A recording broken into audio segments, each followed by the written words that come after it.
As the king and queen leave the thrones and head for the exit of Westminster Abbey of the coronation ceremony, you'll see that everyone bows and curtsies to the king, and no one moves a limb, a muscle, when Camilla passes. The humiliation did not begin with a speech, a public announcement, or a royal decree. It began with a locked door. Behind that door was the royal wardrobe vault, a private chamber of gowns, ceremonial robes, jewels, heirloom fabrics, and symbols of rank. And when William ordered Camilla's access removed, the message was unmistakable. Her place inside the monarchy had changed forever. Before we go deeper into what this really means for the royal family, make sure to subscribe so you don't miss a single update. Camilla arrived expecting routine approval.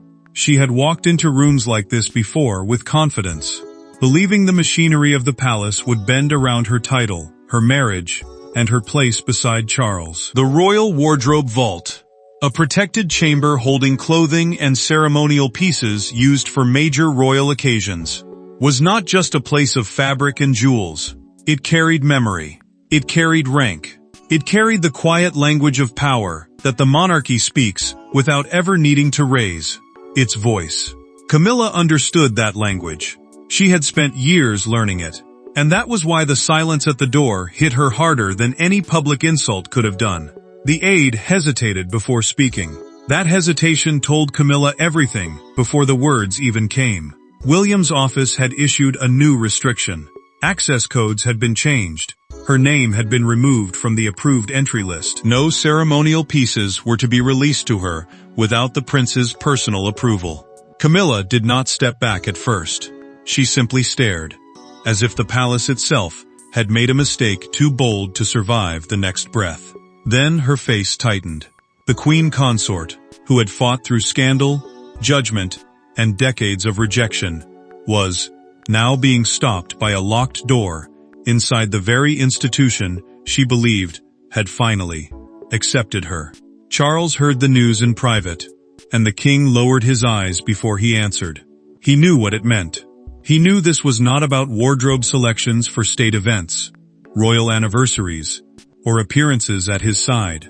William had touched a deeper nerve. The future king had taken control of symbols that Camilla believed still belonged within reach. Charles wanted to protect her, yet he also knew that challenging his son would turn one locked door into an open war. So he stayed quiet, and that silence became its own verdict. The attendant beside the vault watched Camilla's expression change. The rejection had become physical, immediate, impossible to hide. And once that line was drawn, everyone inside the palace had to decide whether they stood with William's command, Charles's silence, or Camilla's fury. To outsiders, it looked like a dispute over garments, keys, and protocol. Inside the palace, it was something far more dangerous. William saw the vault as part of the monarchy's future. Camilla saw it as proof of her acceptance. Charles saw it as another battlefield between the woman he had chosen and the son who would inherit everything. None of them could step away untouched. Camilla did not raise her voice when the truth settled in. That was what made the moment heavier. She sat in a private room with her hands folded so tightly that every breath seemed measured, every second stretched by humiliation. A tray of tea had been placed near her, but she refused it without looking. The refusal was small, almost silent, yet it carried the weight of a woman who understood that the lockout was not a mistake, not a clerical delay, not some nervous palace aide misunderstanding orders. It was deliberate. It had been ordered, and William had placed his authority between her and a vault she believed proved she had finally been accepted. William understood exactly what he had done.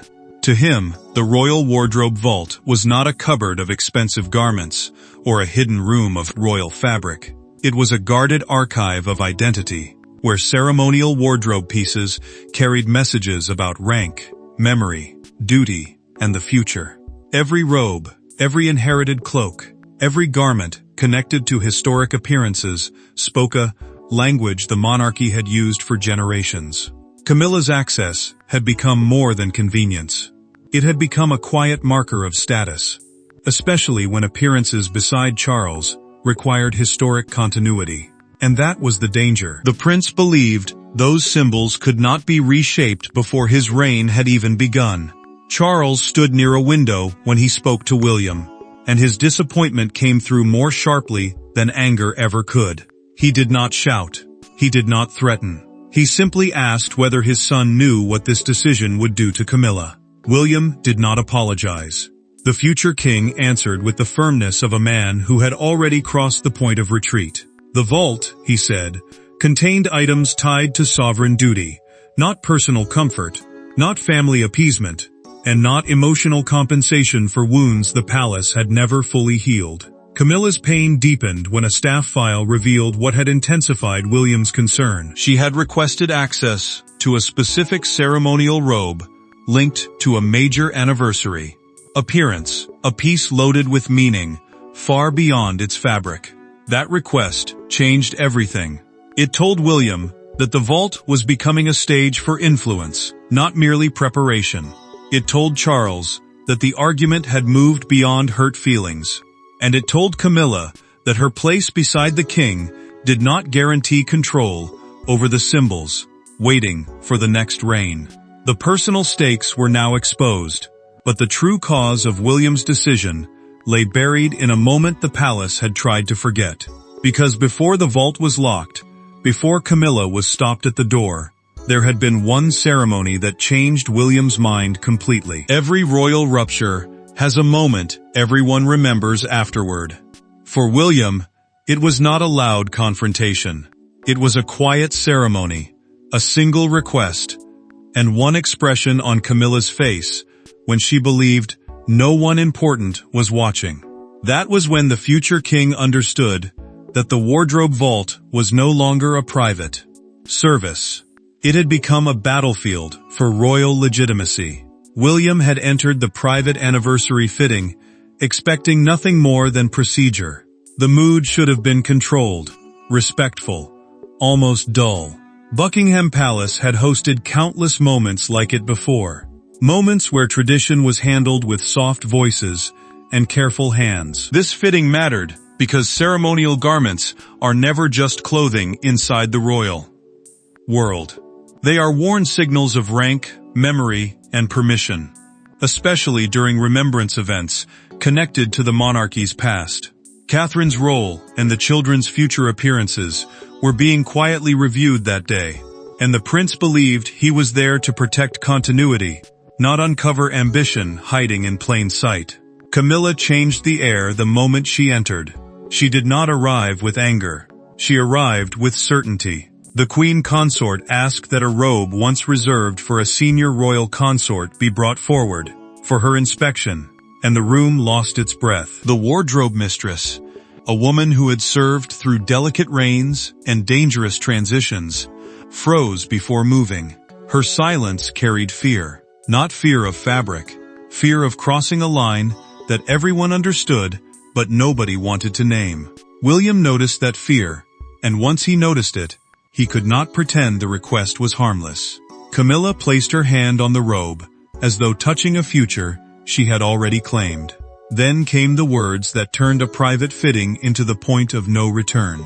She said it should be seen beside the king now, not hidden for the future. The phrase would later be remembered inside the palace as the sapphire robe incident, a name whispered for the moment when ceremony stopped feeling ceremonial and became a challenge. William heard the meaning beneath the softness. She was not asking for an outfit. She was reaching for a symbol before the next reign had even begun. William's concern hardened later when he discovered that Catherine's office had been bypassed. That detail mattered because the princess's household was tied to the future structure of the monarchy, the planned order of roles and duties that would shape what came after Charles. To William, the bypass was not an oversight. It was a warning. Camilla had moved around the future queen's circle to claim ground near the king, and the prince understood that if he allowed one robe to pass without question, other symbols would follow. From that moment, William stopped seeing the vault as a room of garments and began seeing it as a room of power. And when power is challenged inside a royal household, the next step is never paperwork alone. It is confrontation. The confrontation came behind closed doors, but its force moved through the palace like a shockwave. William did not send another aide. Camilla did not receive another polite explanation. They stood in the same room, separated by years of history, loyalty, resentment, and suspicion. The vault had been locked, but now something even more dangerous was opening. The truth neither of them wanted to say aloud. William requested the meeting after Camilla pushed the restriction through Charles's household, and that alone changed the meaning of the dispute. She had not accepted the locked door as a private embarrassment. She had tried to pull the king's authority over it, hoping his office would soften what his son had made severe. The royal household, meaning the network of offices that manages the monarch's daily duties, staff, schedules, and private decisions, had become the root of resistance. But the prince understood the move instantly. If he allowed the challenge to pass unanswered, the vault order would look temporary. Worse, it would look weak. Camilla entered with controlled anger, the kind that sounds calm because it is fighting not to break. No aides were allowed inside. No private secretaries waited nearby to soften the words or carry messages afterward. Only a sealed folder rested on the table between them, and that folder seemed to hold more power than either of them wanted to admit. She asked whether this was punishment, personal punishment. Her voice did not shake, but humiliation sharpened every word. The queen consort had endured public judgment before, but this cut differently, because it came from within the family, from the man who would one day sit above everyone. William stayed still. He did not rush to comfort her, and he did not feed the room with excuses. The prince told Camilla the vault belonged to continuity, not convenience. Continuity, in this world, meant the careful passing of royal symbols from one reign to the next, so the crown appeared steady, even when the family behind it was divided. That single word made her flinch, because it placed her desire against the monarchy's survival. It turned her request from a personal wound into a constitutional warning. William was not saying she had no place. He was saying her place had limits. Camilla reached for the folder when he opened it, but the prince placed one hand on the page before she could take control of it. The amended access list was clear. Her name had been moved from unrestricted entry to royal review only. That meant every request could be examined, delayed, or refused. The decision was already active. The door had already been locked. The staff had already been told. Camilla left first, and the silence she left behind was colder than anger. Yet the meeting had exposed only the surface of the decision, not the strength behind it. Because William may have delivered the order, but the authority behind it reached deeper than Camilla expected. For years, palace power had been wrapped in smiles, titles, and careful wording. But this decision stripped the softness away. William was no longer acting like a wounded son or a frustrated prince. He was acting like a future sovereign, and inside the machinery of the monarchy, that changed everything. Camilla had not simply been refused. She had been overruled by tomorrow. William's order now carried a weight that no private complaint could easily break. The vault's access rules were not casual household instructions. They were tied to future reign planning, the careful preparation for how the monarchy would look, feel, and operate when one sovereign eventually gave way to the next. They were also tied to ceremonial preservation, which meant protecting historic pieces from being used in ways that could confuse rank, blur tradition, or turn inherited symbols into personal trophies. That was why the prince's decision mattered. He was not arguing about a robe. He was deciding who had the right to touch the language of the crown before his own reign had begun. Charles read the access order alone, and the silence around him grew heavier with every line. He removed his glasses and set them beside the page, but he did not call Camilla immediately. That hesitation said more than anger ever could. The king understood that his son had not acted recklessly. William's role as heir meaning the next person in line to the throne, gave him a growing voice over anything connected to the monarchy's long-term image. Charles could feel the cruelty of the decision, but he could also see its logic. That was the pain of it. Protecting Camilla emotionally meant challenging William. Protecting the crown meant letting the order stand. A senior courtier noticed the pause. The courtier did not need an explanation, because palace silence has its own grammar.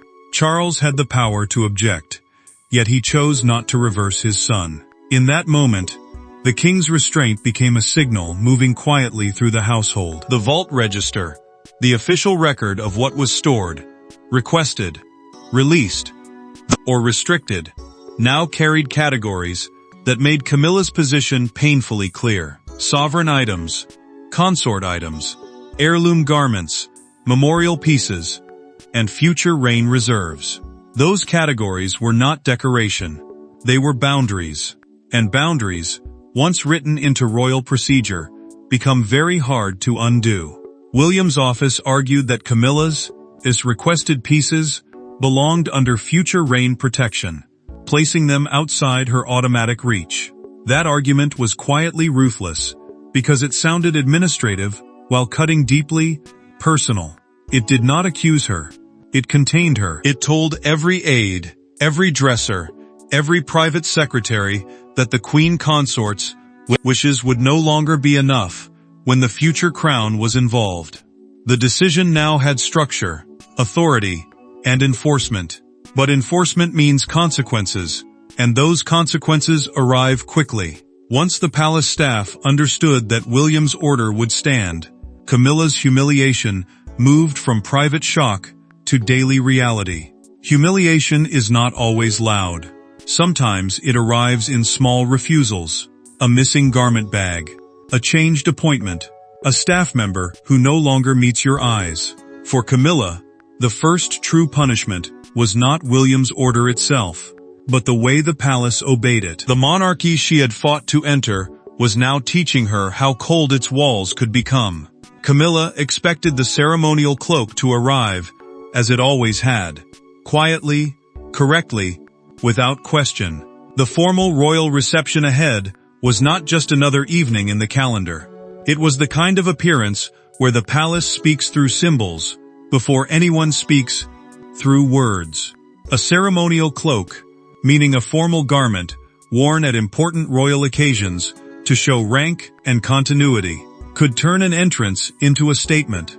For years, Camilla had learned how these details worked. She knew which pieces suggested closeness to Charles, which ones signaled acceptance, and which ones told the public that the queen consort was not standing outside history, but inside it.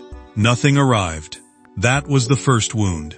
Camilla stood before an empty garment rail, and the silence around it felt planned. Wardrobe staff had been instructed to provide only approved alternatives, and none of them came from the restricted vault category. The restricted vault category meant pieces now protected from automatic use, because William's office believed they belonged to future reign control. That phrase sounded calm on paper, but in practice it meant refusal. It meant the piece she had requested would stay behind the locked door. It meant her title could bring staff to the room, but it could not bring the garment she wanted. Camilla asked one staff member whether Charles had approved the refusal. Her voice stayed low, but the hurt beneath it was impossible to miss. The staff member lowered her own voice before answering that the instruction had come from William's office. That answer struck harder than a direct argument. Charles had not stopped it. William had enforced it. The palace had obeyed it. Camilla had spent years surviving public rejection, but this was different, because the rejection now came dressed as procedure. There was no headline to fight, no critic to dismiss. Only a rail with nothing on it and a staff member unable to meet her eyes. A replacement outfit arrived later, with no royal heirloom attached. No historic weight, no borrowed authority, no silent reminder that she belonged beside the king in every possible sense. Camilla understood the message. She was still expected to attend, still expected to smile, still expected to carry the role with dignity. But she would do it without the symbol she had chosen. And that loss made the victory of her position feel strangely hollow. Charles entered, after the decision had already settled into the room. He saw the unused rail. He saw Camilla turn away before he could explain. The king wanted to speak, but his silence had arrived before him, and she had already heard it clearly. The fallout has wounded Camilla, but it has also forced William toward a private conversation he can no longer avoid. Because behind the official order and the locked vault was a son who still had to explain himself to his father. The turning point did not happen in council, in a corridor, or before a row of staff. It happened in a private room where Charles and William faced each other without titles, doing the talking for them.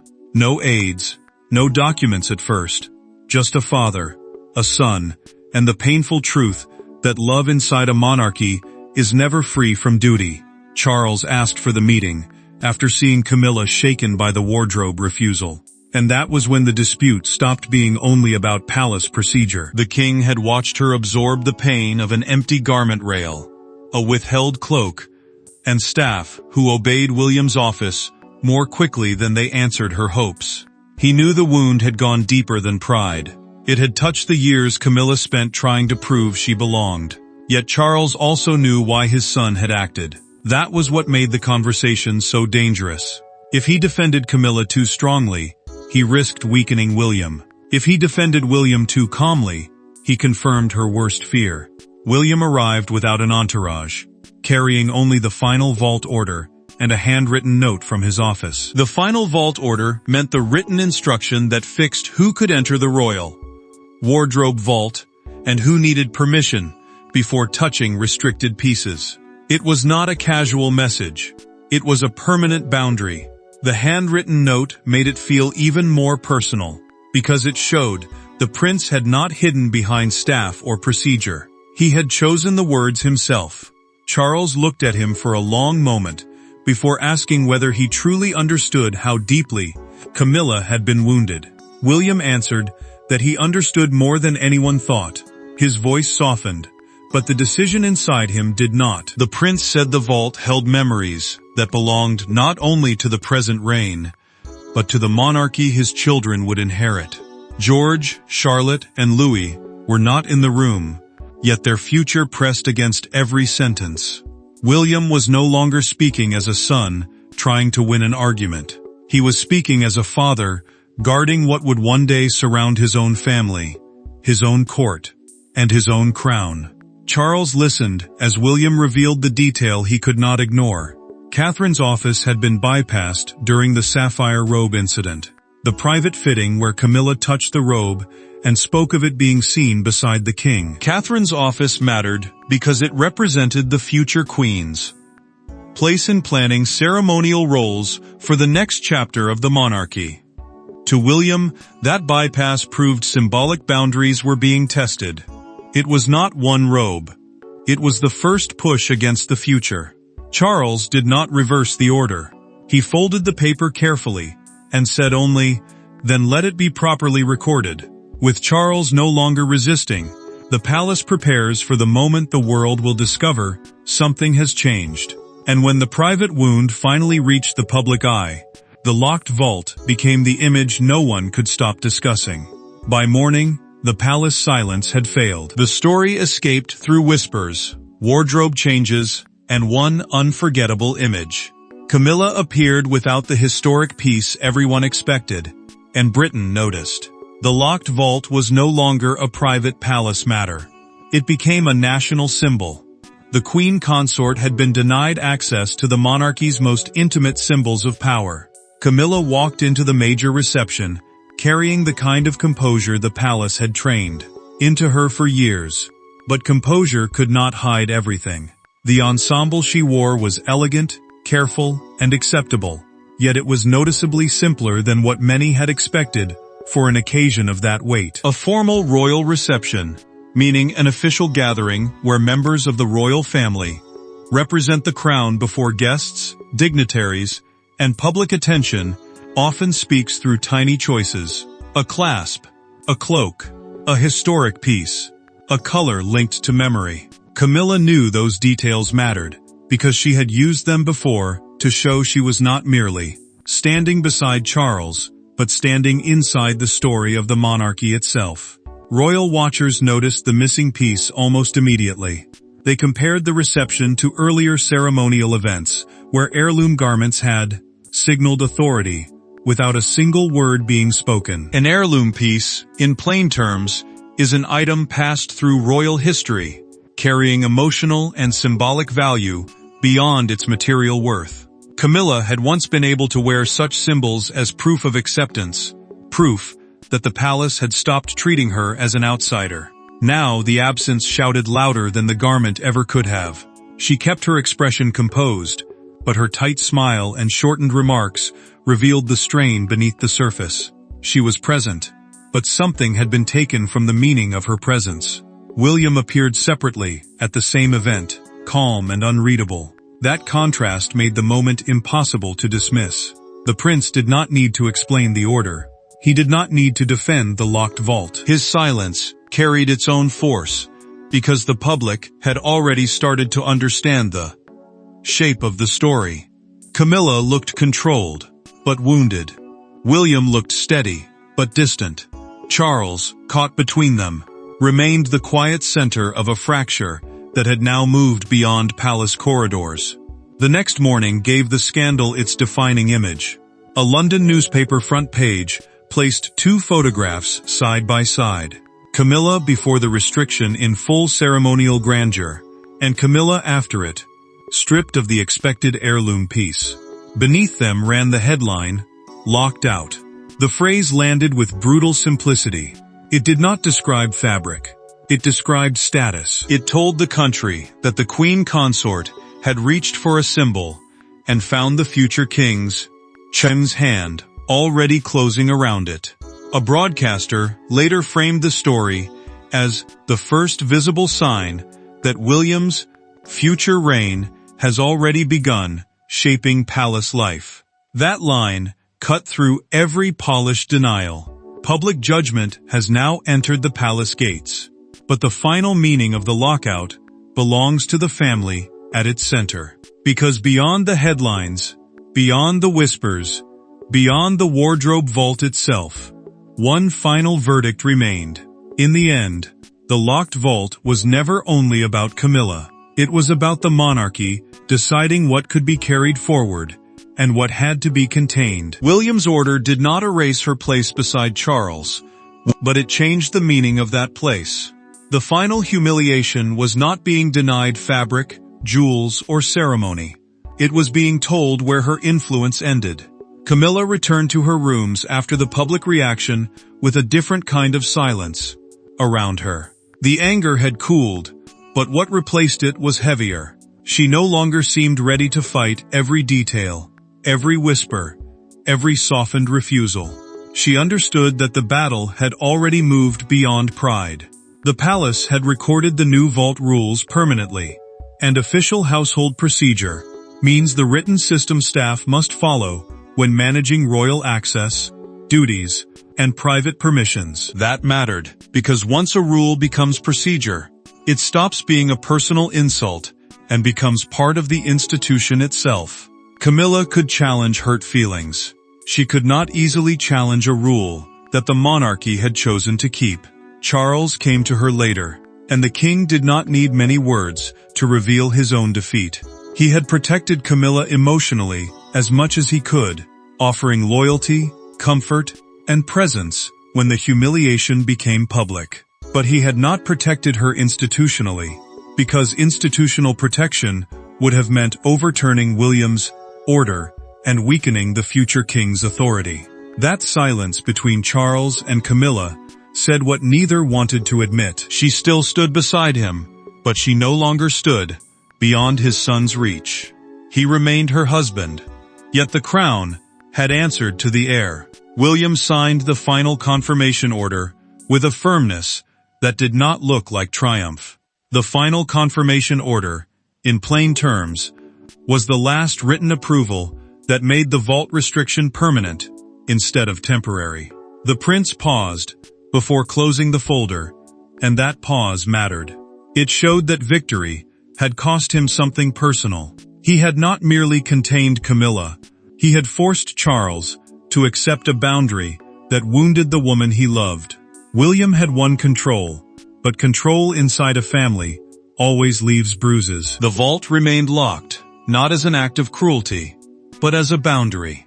It declared that the monarchy's future would not be negotiated through private pressure, emotional history, or symbolic shortcuts.